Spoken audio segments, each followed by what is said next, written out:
Hello, welcome to Philosophy 12 Introduction to Logic. I'm Lucas Struble, the instructor for this course. A little bit about me: I got my PhD in philosophy from UCLA in 2013. I've been teaching since then. I've been teaching logic for a while, longer than that, since before I got my PhD. And I've been teaching online for several years now, so you are in good hands.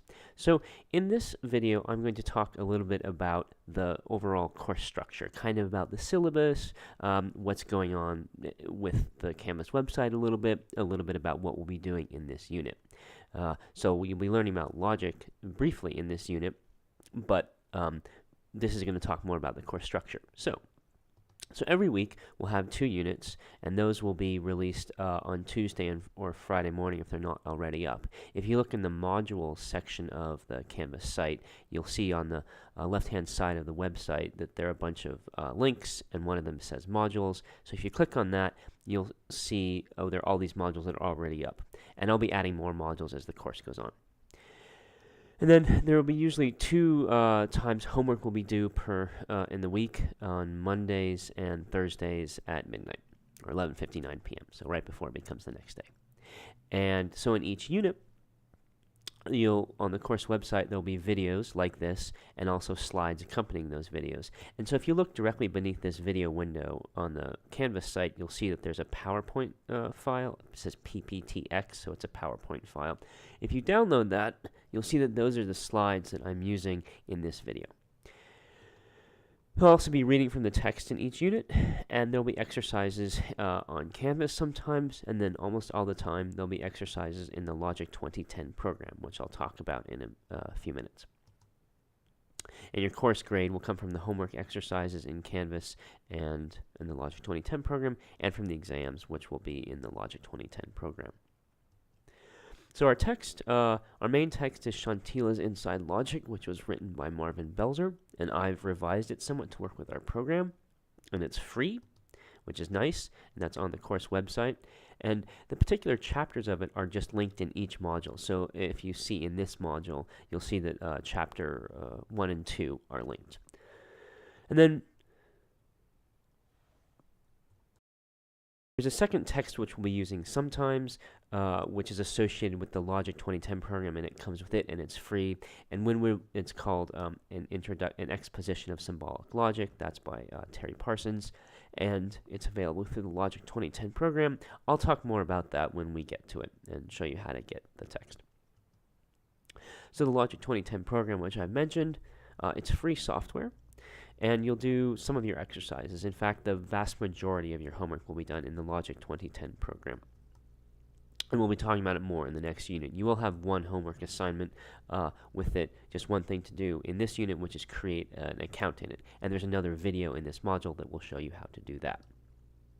So your homework, you'll have homework exercises. They're regular and important. They're important because they're substantial. They determine most of your grade, and then also you need to do them in order to understand the next material that's coming up, because the course is very cumulative, and then also they're good preparations for the exams. But they're also just the vast majority of your homework, of your course grade, comes from your homework grade.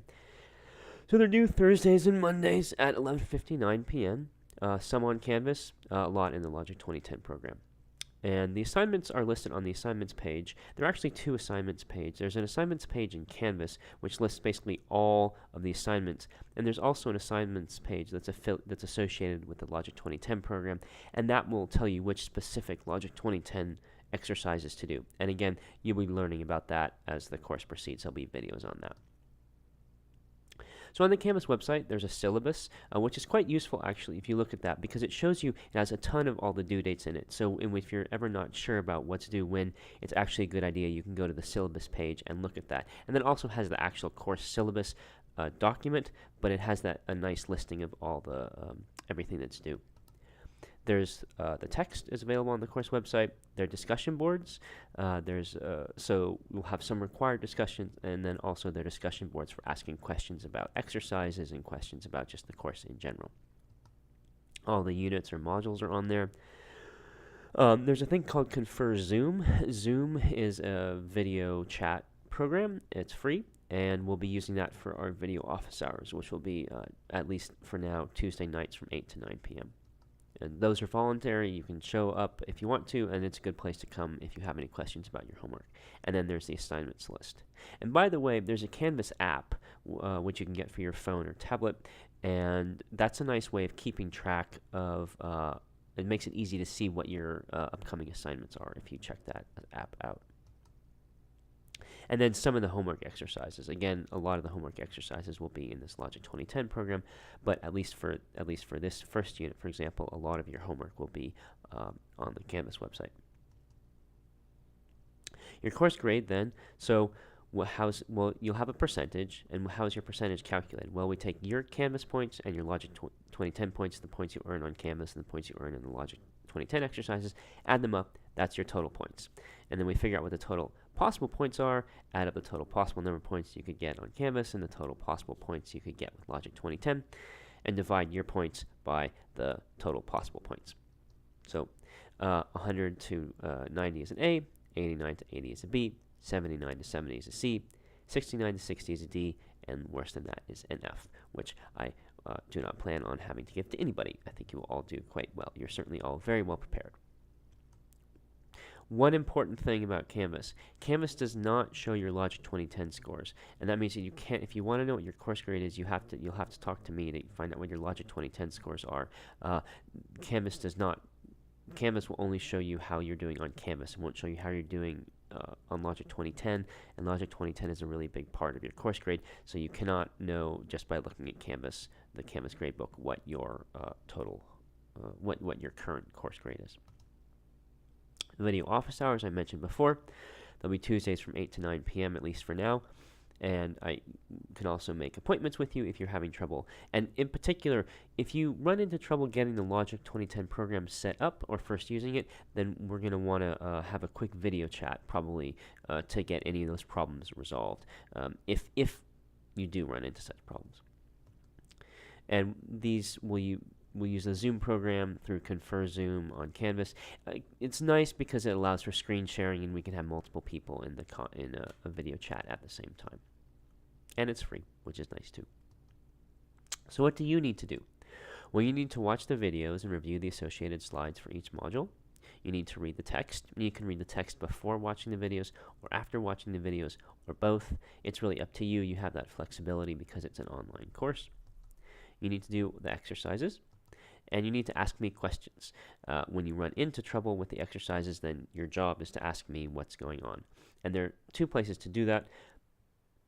Ideally, one is on the discussion boards and the other is in the video conferences. Now, if you email me, I may ask you to go, I may give you an answer, but I may say, oh, please post this on the discussion board, because it's a question that I think, oh, it would be helpful if other people saw that you had that question, that a student had that question, and saw what the answer is. So if you email me a question, it's okay. I may ask you to post it on the discussion board, and then I'll answer it there and understand it's nothing personal. It's just, it's best for everybody if I do it that way. So for this Friday, what do you need to do? You need to watch the other videos in the first module. You need to read chapters 1 and 2 of the Shantila text. You'll see that the chapters are quite short, 4 or 5 pages at most, so they're not long. You need to take the quizzes on chapters 1 and 2. There's the discussion board post that you need to do on real-life reasoning. And you need to create an account in the free Logic 2010 program. And you do need to do these things by Friday or get in touch with me, because if you don't do those things, then you're going to be counted as a no-show and I will drop you. I don't want to drop you. I want you to be actively involved in this course and be successful in this course. But if you're not going to be able to be engaged in the course from the get-go, the course is not going to work out for you, and so I will need to drop you as a no-show. If there's a reason why you're not able to get the stuff done by Friday, then just let me know, and that'll be fine. But you do need to either do the work or let me know what the issue is, just so that I know that you're in touch and you're engaged with the course. I want the course to be a success for you and not to be a bad experience, and so that's why I have this policy. So I'm excited to get going with this semester and do some logic and get to know you. So good luck.